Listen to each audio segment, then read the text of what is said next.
Hello everyone, कैसे हैं आप सब? I hope you are good and doing well in your life. मैं रूपल स्वागत करती हूँ आपका आपके अपने यूट्यूब चैनल पर, दैट इज ऑल्पस एकेडमी। तो फ्रेंड्स, जैसा कि आप सभी जानते हैं कि जनवरी 2025 में आपके ओ लेवल के एग्जाम्स स्केड्यूल्ड हैं और उसी को ध्यान में रखते हुए हम आपके लिए लेके आए हैं एक और PYQ सेशन, और जिसकी प्रैक्टिस से आप अपने प्रिपरेशन को और भी ज़्यादा स्ट्रॉन्ग कर सकते हैं। तो बिना वेट किए, बिना लेट किए, चलिए शुरू करते हैं हमारा आज का session with the question number 1। तो सबसे पहले क्वेश्चन नंबर 1 क्या बोल रहा है? कह रहा है कि all HTML5 and XML processor supports dash, यानी सभी HTML और XML प्रोसेसर सपोर्ट करते हैं। किसको सपोर्ट करते हैं? ये हमें 4 ऑप्शंस दिए गए हैं और इसमें से हमें ये चूज करना है कि हमारा HTML5 और XML किसको सपोर्ट करते हैं, right? But before knowing the answer and before knowing the option, पहले हमें ये पता होना चाहिए कि HTML5 क्या है और XML क्या है, राइट? तो चलिए सबसे पहले ये जान लेते हैं कि HTML5 ये क्या है? ये लेटेस्ट वर्जन है। क्या है? लेटेस्ट वर्जन है। किसका? HTML का, ठीक है। अच्छा, अभी XML क्या है? XML क्या है? XML का फुल फॉर्म होता है एक्सटेंसिबल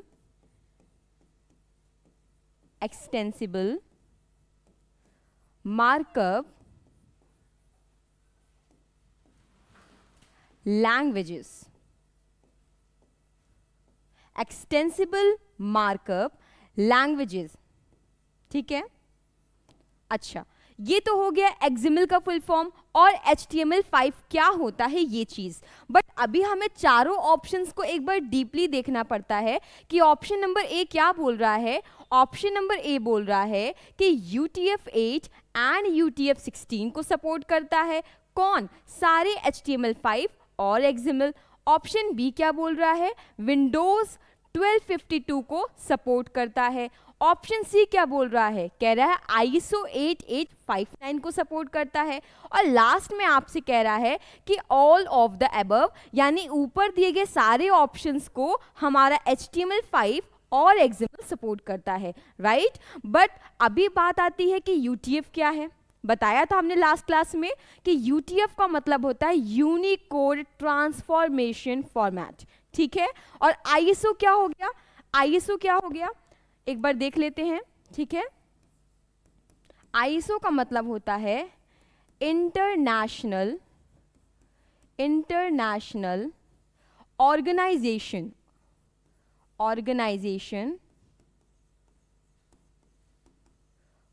फॉर स्टैंडर्डाइजेशन, ठीक है, फॉर स्टैंडर्डाइजेशन, ठीक है। तो ये तो हो गया हमारा ISO और UTF। But what is the correct answer? Correct answer कौन सा हो जाएगा? यानी HTML5 और XML UTF-8 और 16 को सपोर्ट करता है। ऑप्शन बी विंडोज 1252 को सपोर्ट करता है। ऑप्शन सी ISO 8859 को भी सपोर्ट करता है। तो हमारा करेक्ट आंसर क्या हो जाने वाला है? ऑप्शन नंबर डी हो जाने वाला है, that is all of the above, ठीक है। चलिए मूव करते हैं नेक्स्ट क्वेश्चन की ओर। नेक्स्ट क्वेश्चन क्या पूछ रहा है? पूछ रहा है कि विच, यहां पे ऑफ होगा, विच of the following CSS function, ठीक है, किसकी बात हो रही है? CSS के फंक्शन की बात हो रही है। Allows us to perform calculations, यानी यदि निम्नलिखित CSS फंक्शन हमें गणना करने की अनुमति देता है तो कौन सा है? यानी वो कौन सा CSS फंक्शन है जिसका यूज हम किस लिए करेंगे? कैलकुलेशन के लिए करेंगे। प्लस, माइनस, मल्टीप्लिकेशन, सब्ट्रैक्शंस, ठीक है, ये सारी चीजें, डिविजन्स, ये सारी चीजों के लिए हम जब CSS फंक्शन का यूज करते हैं तो वो कौन सा CSS फंक्शन है, सिंपली हमसे ये पूछ रहा है, ठीक है। तो अभी ऑप्शन नंबर ए की तरफ देखें, क्या कह रहा है? Calc function. Option number B क्या बोल रहा है? Calculator function. Option number C क्या बोल रहा है? Calculate function. और लास्ट में आपसे कह रहा है कैल फंक्शन, ठीक है। तो हमारा करेक्ट आंसर क्या हो जाएगा? कौन सा फंक्शन है किसका, CSS का, ठीक है।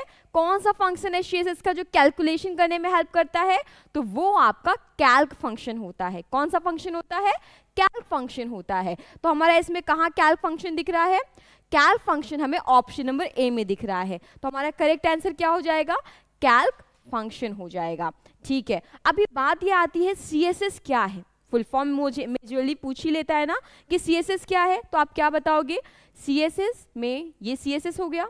CSS क्या है, C का मतलब होता है कास्केडिंग, क्या होता है, कास्केडिंग। अच्छा, उसके बाद S का मतलब क्या हो गया, स्टाइल। नेक्स्ट लास्ट वाले S का मतलब क्या होता है, शीट। यानी नाम से थोड़ा सा पर्पस क्लियर हो रहा है, CSS का यूज क्यों किया जाता है, किसी भी वेब पेज में स्टाइलिंग के लिए, ठीक है, थोड़ा सा और भी ज्यादा उसको क्या करना, ट्रांसफॉर्म करने के लिए, और भी ज्यादा मॉडर्नाइज करने के लिए, स्टाइलिंग पर्पस के लिए हम CSS का यूज करते हैं। Is that clear to you. चलिए मूव करते हैं हमारे नेक्स्ट क्वेश्चन की ओर। नेक्स्ट क्वेश्चन क्या पूछ रहा है, कह रहा है are negative values allowed in the margin in CSS, ठीक है। यानी क्या CSS में मार्जिन में नकारात्मक वैल्यू की अनुमति है।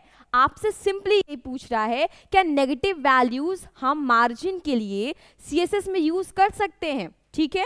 तो हमारे ऑप्शंस में क्या है, ऑप्शन नंबर ए कह रहा है यस, हाँ कर सकते हैं। ऑप्शन नंबर बी क्या बोल रहा है, नो नहीं कर सकते, यानी केवल पॉजिटिव वैल्यूज है।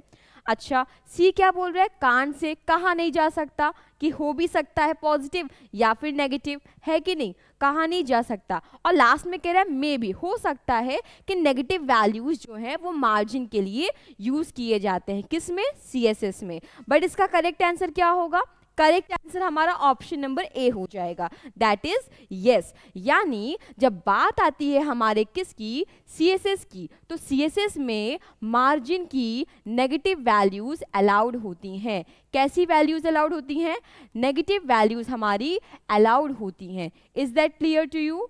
चलिए मूव करते हैं नेक्स्ट क्वेश्चन की ओर।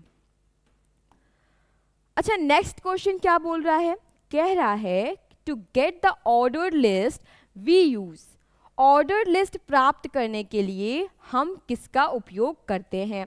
यानी जब बात आती है सीक्वेंस लिस्ट की, ऑर्डर्ड लिस्ट की, यानी 1 2 3 4 ABCD, या फिर आपके रोमन नंबर्स होते हैं, कैपिटल I, देन उसके बाद सेकेंड, थर्ड, फोर्थ, ऐसे होता है ना, ये क्या है, ये सीक्वेंस है, ऑर्डर में चल रहा है, तो ऑर्डर्ड लिस्ट की बात हुई, ठीक है। लेकिन हमसे ये तो नहीं पूछ रहा, हमसे पूछ रहा है कि अगर हमें ऑर्डर्ड लिस्ट यूज करना है तो नीचे हमें 4 टैग्स दिए गए हैं, इनमें से कौन सा टैग है जो ऑर्डर्ड लिस्ट के लिए यूज किया जाता है। तो चलिए ऑप्शंस की तरफ एक बार देख लेते हैं।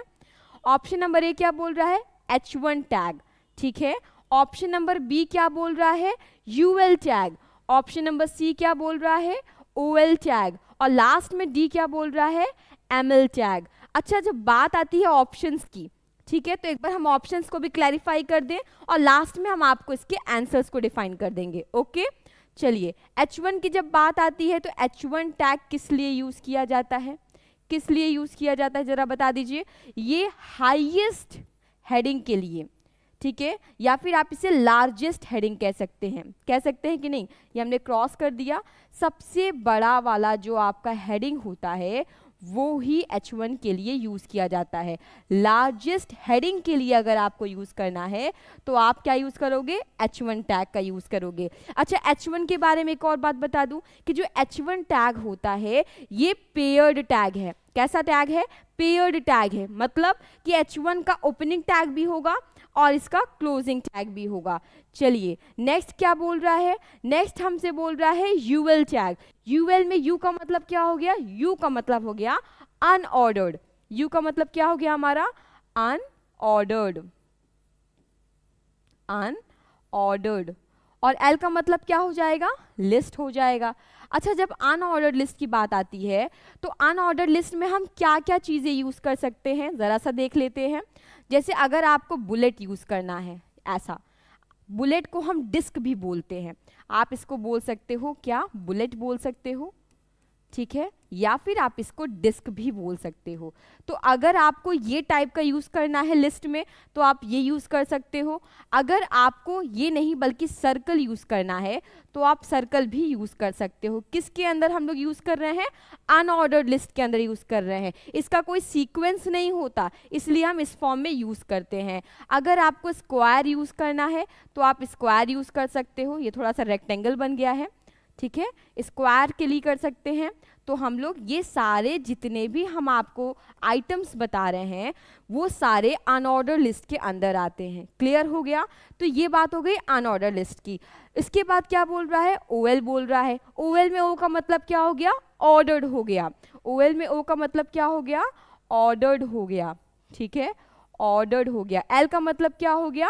लिस्ट हो गया। यानी जब सीक्वेंशियल लिस्ट की बात आती है, जब ऑर्डर में लिस्ट की बात आती है तो हम कौन सा टैग यूज करेंगे? ओएल टैग यूज करेंगे। हमें हमारा आंसर मिल गया। ओके, क्वेश्चन में भी यही पूछ रहा है ना, ऑर्डर्ड लिस्ट के लिए किसको यूज किया जाता है? तो आप क्या बोलोगे? Option number C, that is OL tag. चलिए, ओएल टैग के बारे में भी मैं आपको एक चीज बता दूं कि जो ओएल टैग होता है, जो ओएल टैग होता है ये भी एक टाइप का पेयर्ड टैग है। कैसा टैग है? पेयर टैग है। यानी इसकी भी ओपनिंग होगी और इसकी भी क्लोजिंग होगी। Is that clear to you? अच्छा, लास्ट में आपका एमएल टैग बोल रहा है, ऐसा कोई टैग नहीं होता, ठीक है। तो हमारे ऑप्शन समझ में आ गए, चारों ऑप्शंस क्लियर हो गए। अच्छा, करेक्ट आंसर क्या है वो भी पता चल गया, ओएल टैग है। चलिए मूव करते हैं नेक्स्ट क्वेश्चन की ओर। अच्छा, नेक्स्ट क्वेश्चन में क्या पूछ रहा है? कह रहा है Notepad plus plus is written in which language? Notepad plus plus किस भाषा में लिखा गया है? हमसे सिंपली पूछ रहा है कि कौन सी लैंग्वेज है जिसमें हमने नोटपैड प्लस प्लस को लिखा है या किसमें लिखा गया है, ये सिंपली पूछ रहा है। चार ऑप्शंस दिए गए हैं, चारों ऑप्शन में सबसे पहला ऑप्शन क्या बोल रहा है? पीएचपी में लिखा गया है। किस में लिखा गया है? पीएचपी में लिखा गया है। ऑप्शन बी क्या बोल रहा है? पाइथन में लिखा गया है। ऑप्शन सी क्या बोल रहा है? सी प्लस प्लस में लिखा गया है। ऑप्शन नंबर डी बोल रहा है कि जावा लैंग्वेज में लिखा गया है, ठीक है। तो इसमें अगर हमें बात आती है नोटपैड प्लस प्लस की कौन सी भाषा में लिखा गया है, तो वो भाषा आपकी कौन सी हो जाएगी? सी प्लस प्लस हो जाएगी। कौन सी लैंग्वेज? C plus plus. अगर आपको लर्न करने में थोड़ा सा प्रॉब्लम है कि नहीं नोटपैड प्लस प्लस का कौन सी लैंग्वेज थी, तो आप थोड़ा सा रिलेट करने की कोशिश करो। नोटपैड के आगे क्या लगा है? प्लस प्लस लगा है, और सी के आगे क्या लगा है? प्लस प्लस लिखा है। थोड़ा सा कोरिलेट किया, अच्छा यही हो सकता है, सी प्लस प्लस हो सकता है, ठीक है। ये तो मैं आपको ट्रिक बता रही हूँ, बट अगर एग्जैक्ट आंसर की बात करेंगे तो कौन सा होगा? सी प्लस प्लस हो जाएगा। चलिए, हमने इसको टिक कर दिया। अच्छा, अभी बात ये आती है कि ठीक है सी प्लस प्लस तो ठीक है, बट नोटपैड प्लस प्लस क्या है? क्या है? तो ये क्या है? ये एक टेक्स्ट एडिटर है। हमने यहाँ लिख दिया नोटपैड प्लस प्लस। ये क्या है? ये क्या है? तो ये एक टेक्स्ट एडिटर है। ये क्या है? ये एक टेक्स्ट एडिटर है। मतलब क्या हुआ इसका? मतलब ये हुआ कि यहाँ पर टेक्स्ट से रिलेटेड एडिटिंग्स की जाती हैं। जो वेब पेजेस हम क्रिएट करते हैं वो हम इनके थ्रू ही क्रिएट करते हैं, ठीक है। अच्छा, अभी एक और क्वेश्चन है, बहुत एग्जाम में पूछा जाता है, मोस्ट इंपॉर्टेंट, इसको टिक कर लीजिए क्योंकि ये पूछा ही जाता है और मे बी आपके पेपर सेट में भी ये चीज़ें आपको देखने को मिल जाए। क्या क्वेश्चन है थोड़ा सा बताती हूँ। आपसे पूछता है कि पाइथन क्या? पाइथन क्या है? एक प्रोग्रामिंग लैंग्वेज है, ठीक है।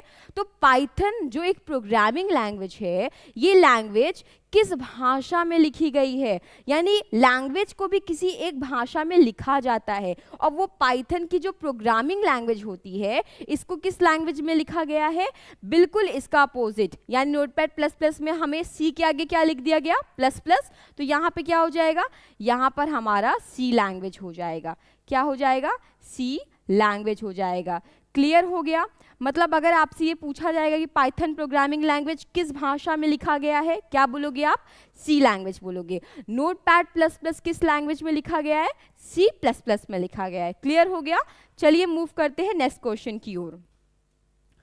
नेक्स्ट क्वेश्चन कह रहा है कि अ मॉड्यूल इन AngularJS, ठीक है, अ module in AngularJS can be created using dash.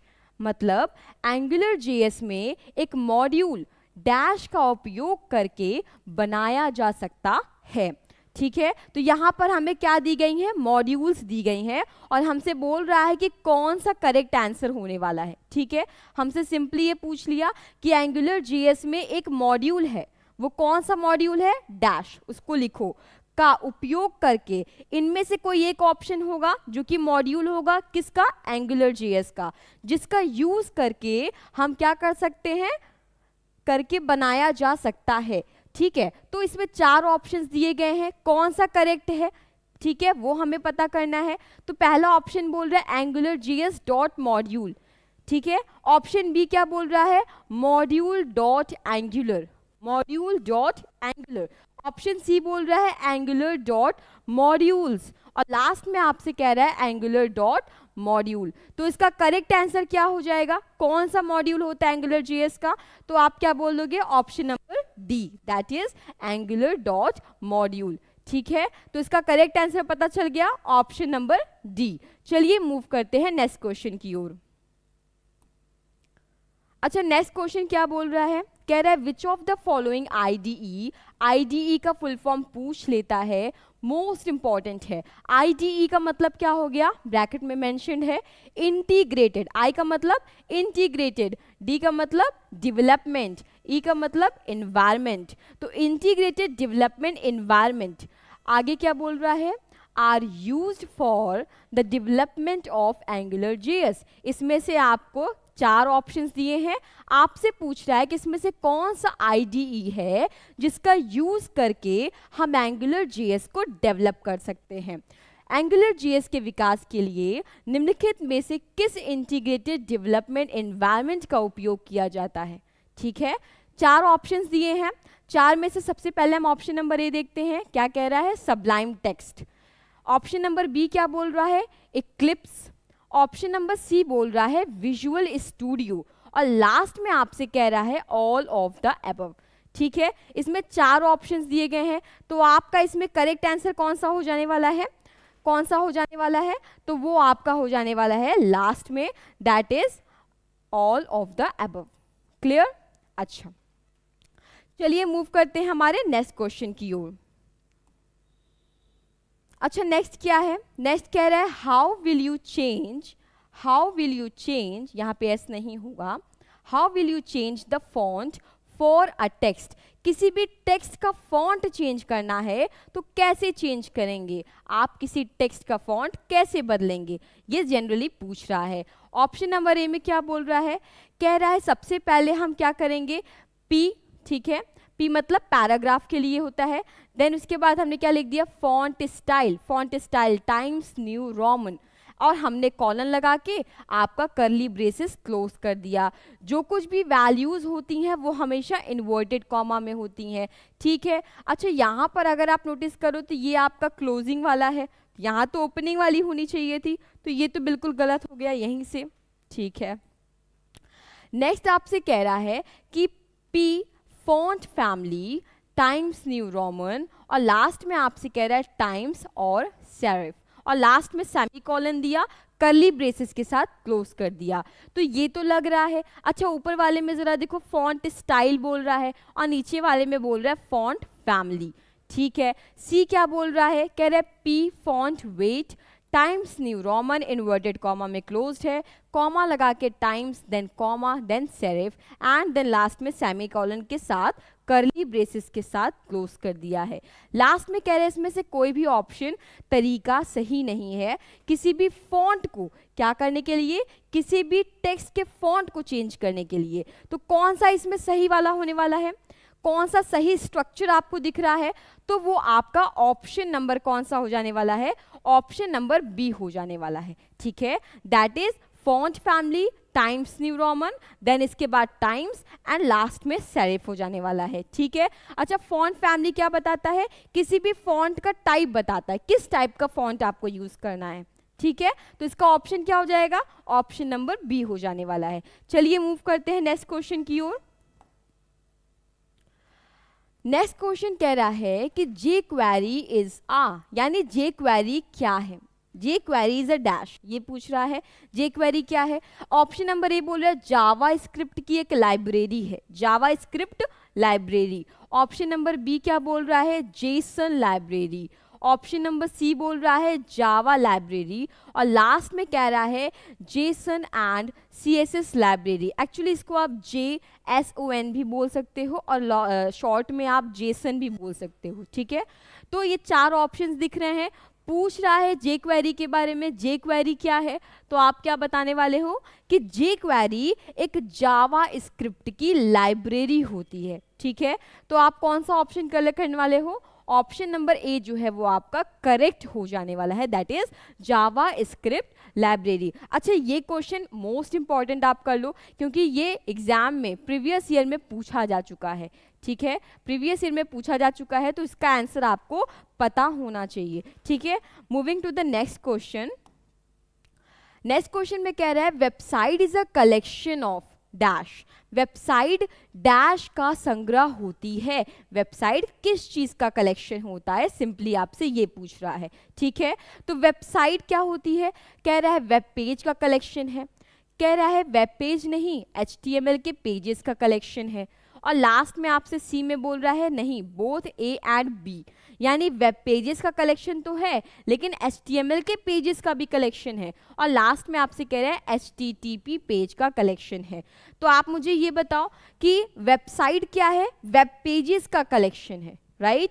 तो इसमें कौन सा करेक्ट हो जाने वाला है? आपका ऑप्शन नंबर ए बिल्कुल सही हो जाने वाला है। अच्छा, HTTP का फुल फॉर्म भी पूछ लेता है। HTTP का फुल फॉर्म क्या हो जाता है? Hyper text transfer protocol. क्या हो जाता है? Hyper text transfer protocol. तो ये तो HTTP की बात हो गई। क्वेश्चन में जो पूछा हमारा सेटिस्फाइड आंसर मिल गया, दैट इज आपका वेब पेज। चलिए मूव करते हैं हमारे नेक्स्ट क्वेश्चन की ओर। नेक्स्ट क्वेश्चन क्या बोल रहा है? कह रहा है which of these format supports the transparency.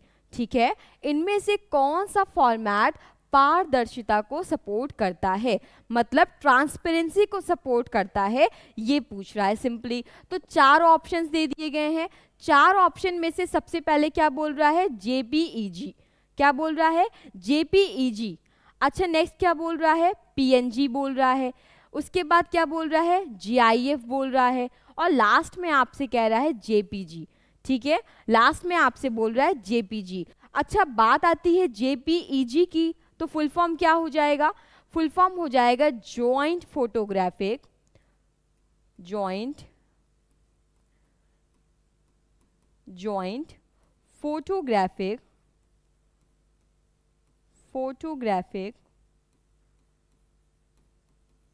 ई से एक्सपर्ट ग्रुप। क्लियर हो गया? अच्छा, ये तो हो गया हमारा JPEG का फुल फॉर्म। PNG क्या होता है? PNG आपका पोर्टेबल नेटवर्क ग्राफिक्स होता है। पोर्टेबल नेटवर्क ग्राफिक्स होता है। ठीक है।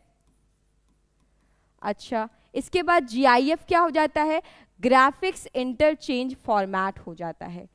क्या हो जाता है? ग्राफिक्स इंटरचेंज फॉर्मेट हो जाता है। F for format. ठीक है, ये भी समझ में आ गया। और लास्ट में आपसे क्या बोल रहा है?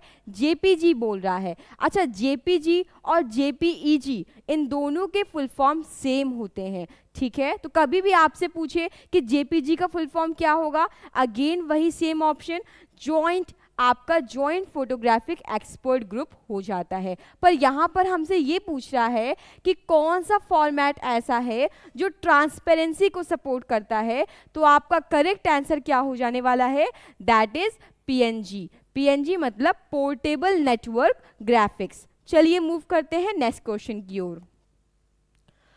नेक्स्ट क्वेश्चन कह रहा है what is the full form of DPI। DPI का फुल फॉर्म क्या होता है? पहला ऑप्शन क्या बोल रहा है? डॉट्स पर इंच। ऑप्शन नंबर बी क्या बोल रहा है? डॉट पर इंक, मतलब आई का मतलब इंक बोल रहा है।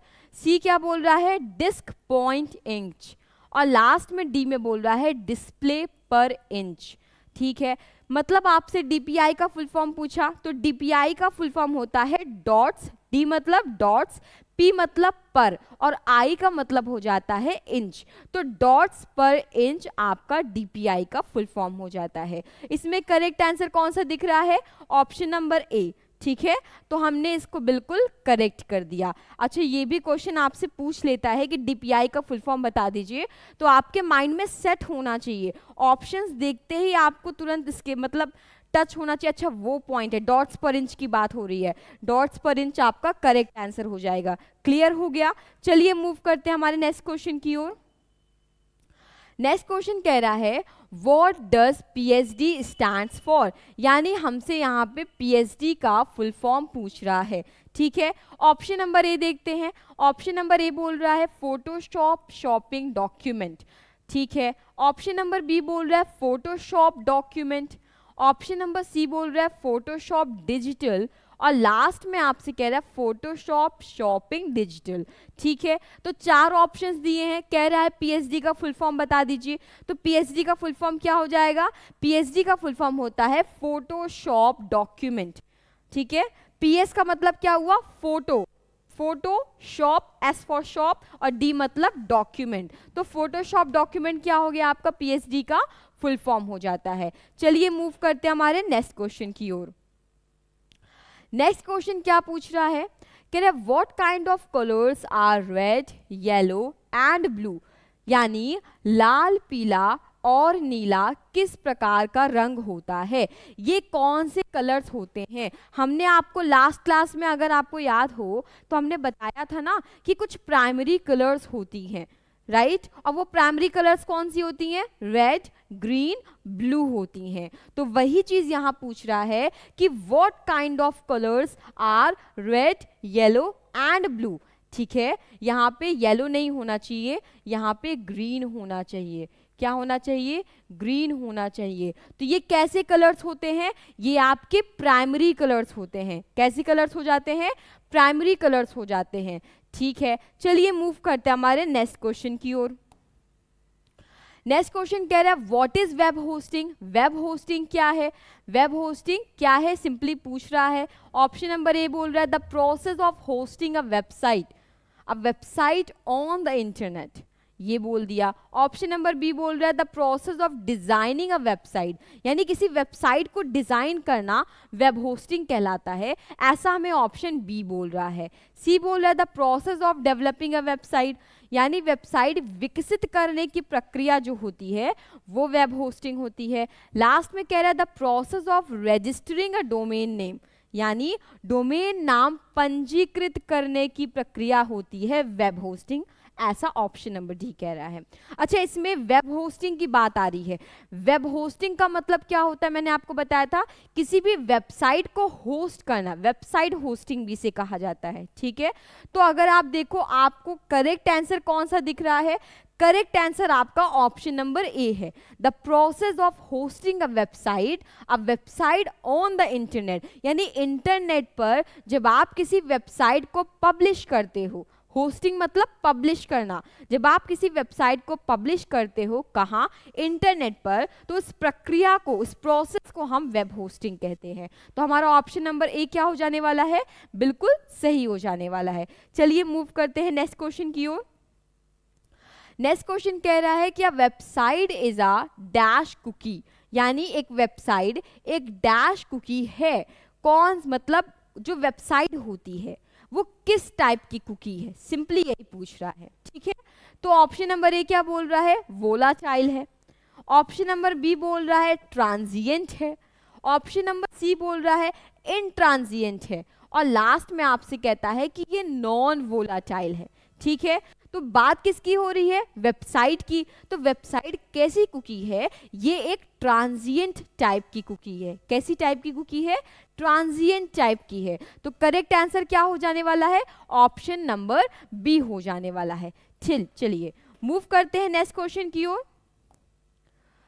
अच्छा, अभी क्या बोल रहा है? कह रहा है कि which shortcut key is used to create the duplicate lines in Sublime Text, यानी सबलाइम टेक्स्ट में आपको डुप्लीकेट लाइन अगर क्रिएट करना है तो उसकी शॉर्टकट की क्या हो जाने वाली है, सिंपली यही पूछ रहा है। सबलाइम टेक्स्ट में डुप्लीकेट लाइन बनाने के लिए किस शॉर्टकट कुंजी का उपयोग किया जाता है?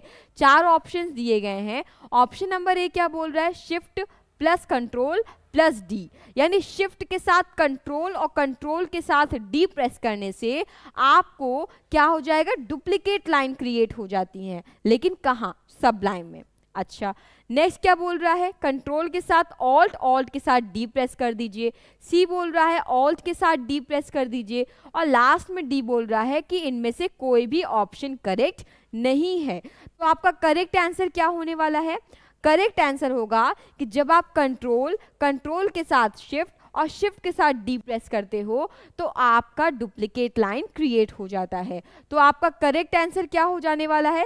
करेक्ट आंसर आपका ऑप्शन नंबर ए हो जाने वाला है। चलिए मूव करते हैं नेक्स्ट क्वेश्चन की ओर।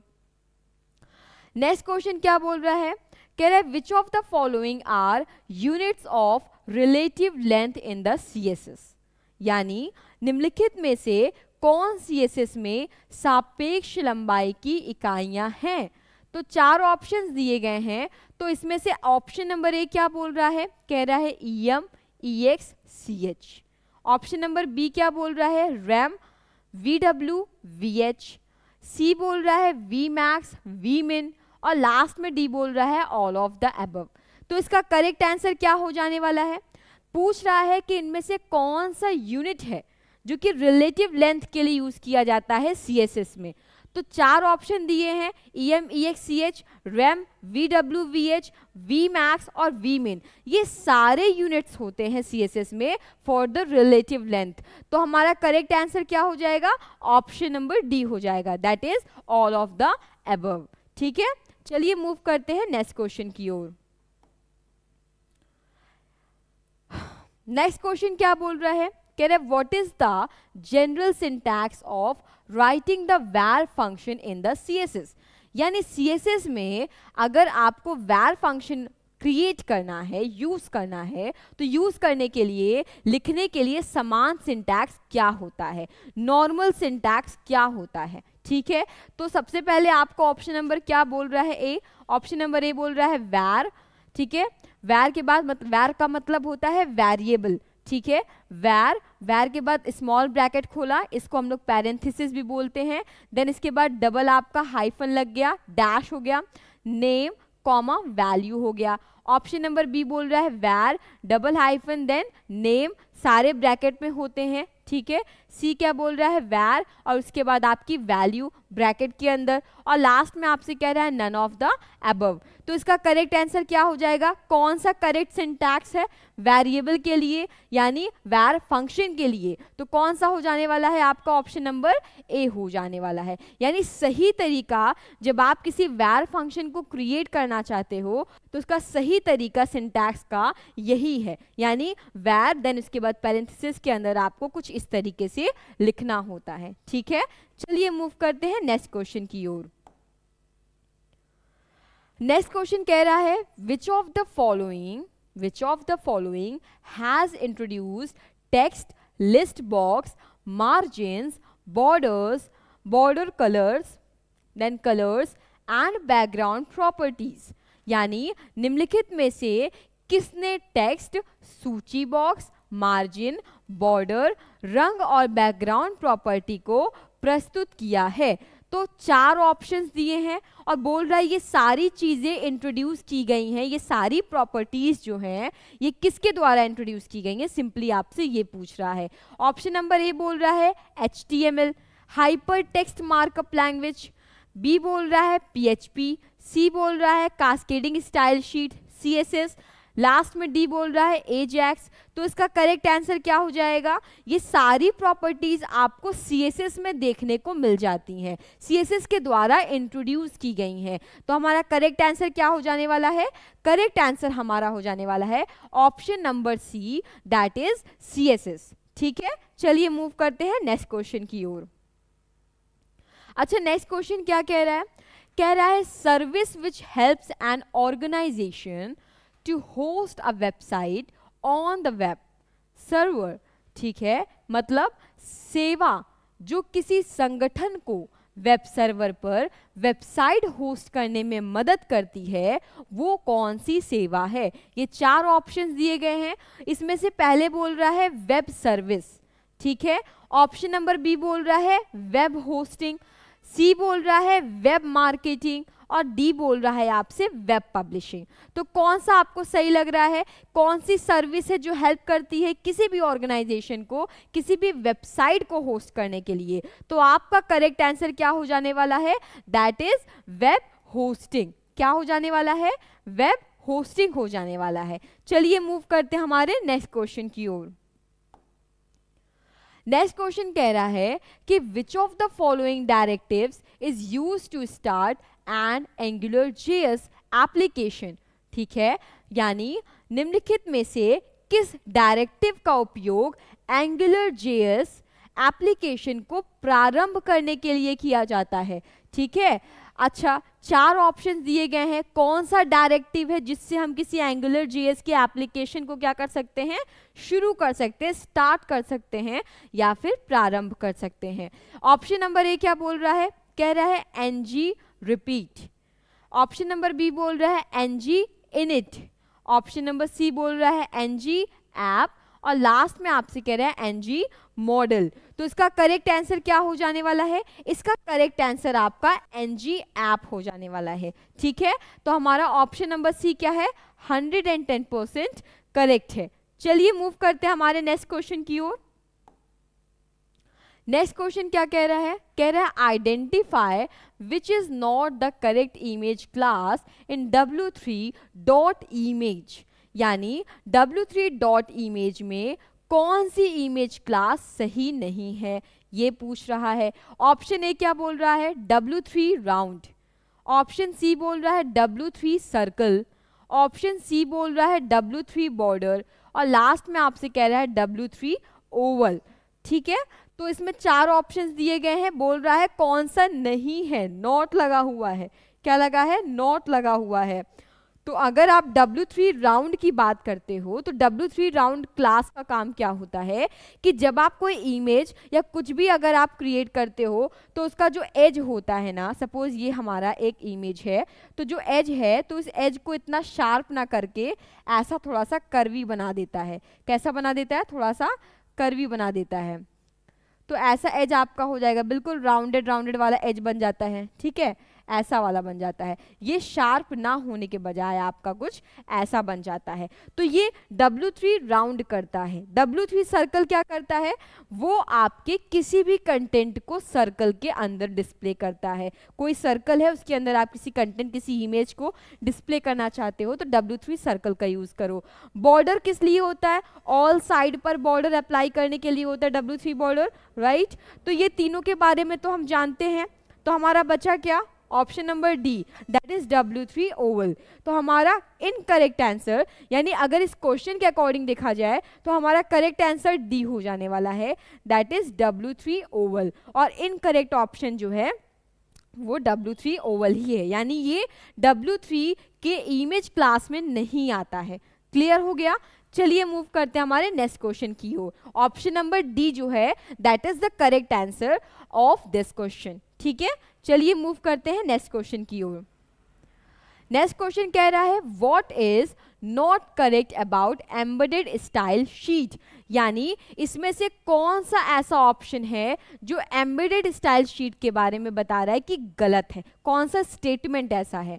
ऑप्शन नंबर ए क्या बोल रहा है, कह रहा है एम्बेडेड स्टाइल शीट एक संपूर्ण CSS दस्तावेज को XHTML दस्तावेज के हेड क्षेत्र में एम्बेड करने में सक्षम बनाते हैं, ठीक है। ऑप्शन नंबर बी बोल रहा है क्लास सिलेक्टर्स का उपयोग एम्बेडेड स्टाइल शीट्स में किया जाता है। ऑप्शन नंबर सी बोल रहा है स्टाइल एलिमेंट का type attribute multipurpose internet mail extension, जो कि MIME का फुल फॉर्म है।